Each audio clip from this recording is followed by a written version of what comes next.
Hi, I'm Katie Cleary, President and founder of World Animal News and Peace for Animals. And these are the top breaking animal news stories making headlines, and how you can get involved.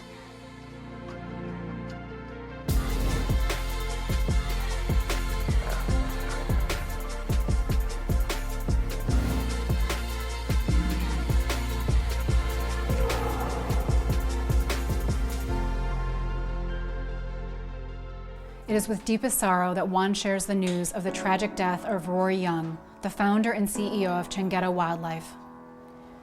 Rory was leading a wildlife protection patrol in Arli National Park in Burkina Faso on April 26th when they were attacked by terrorists, which resulted in the death of him and two Spanish journalists who were capturing his efforts to protect precious wildlife.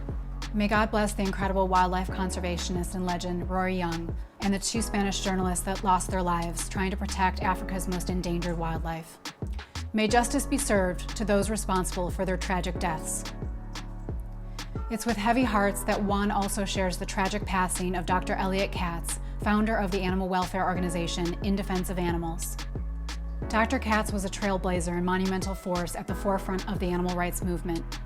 He was the catalyst to shutting down many chimpanzee and monkey research laboratories and also established sanctuaries around the world rescuing animals. He was the first veterinarian to speak out for animals used in research and also helped create Fur Free Friday, which has been taking place the day after Thanksgiving since 1986.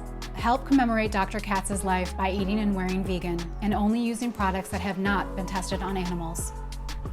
We have an urgent call to action to help save wolves. Please contact Idaho's Governor Brad Little to urge him to veto a bill that will allow the slaughter of 90% of Idaho's 1,500 remaining wolves. Senate Bill 1211 would reduce the number of wolves remaining in the state to a mere 150. This deplorable bill also approves the killing of these animals by any means possible, including traps, snares, aerial shooting, running them over with snowmobiles and ATVs, as well as wildlife killing contests. This sickening bill is backed by the agriculture industry and now heads to the desk of Idaho Governor Brad Little for his signature. Help urge the governor to stop this appalling mass murder of wolves by calling or emailing him at the contact information below. Big box giant Costco is under fire for misleading animal welfare claims. Mercy for Animals recently announced that U.S. Representatives Haley Stevens and Veronica Escobar sent a letter to the Federal Trade Commission requesting that they investigate possible false advertising by Costco.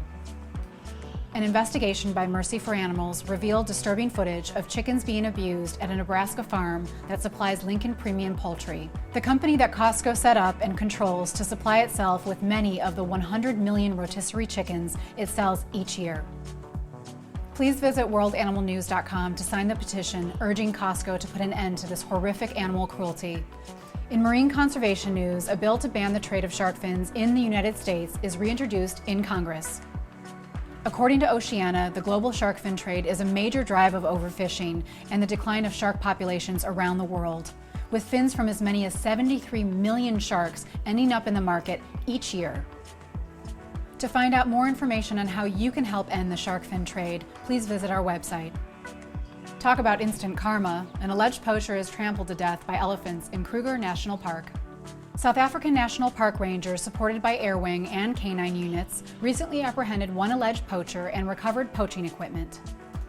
A second suspect was trampled to death by a herd of elephants, while the third suspect, who reportedly sustained an eye injury, managed to escape, but has since been found. In yet another victory for animal welfare, Wild Earth Guardians wins a lawsuit against the USDA's Wildlife Services to stop the use of cruel traps, poisons, and snares on wildlife in New Mexico. This will put an end to the reckless slaughter of native wildlife throughout the state, such as black bears, cougars, foxes, and endangered Mexican gray wolves, all on federal public lands. Tragically, the USDA's in-house wildlife killing program was responsible for the death of more than 433,000 native animals last year alone. In a huge win, the New Zealand government announced plans to ban live animal exports with a phase-out period within the next 2 years. Long-distance transportation by sea is known to be highly stressful for animals, and it exposes them to risk of injury, disease, and sometimes death before arrival. More good news as Saks Fifth Avenue joins the growing number of high-fashion brands that are going fur-free. The high-end retailer will eliminate the sale of products made from animals that were raised or trapped and killed in the wild for their fur. Saks plans to close all of its fur salons by the end of 2021 and will work with vendor partners to phase out the sale of fur products both online and in stores by the end of 2022. In some veggie news, plant-based food sales reaches $7 billion in 2020, outpacing sales of conventional animal products for the third year in a row. New data released by the Plant-Based Foods Association and the Good Food Institute revealed that retail sales of plant-based foods in the United States continued to increase by double digits in 2020, growing by 27%. 57% of households now purchase plant-based foods, up from 53% in 2019. For more breaking animal news stories and how you can help, visit worldanimalnews.com.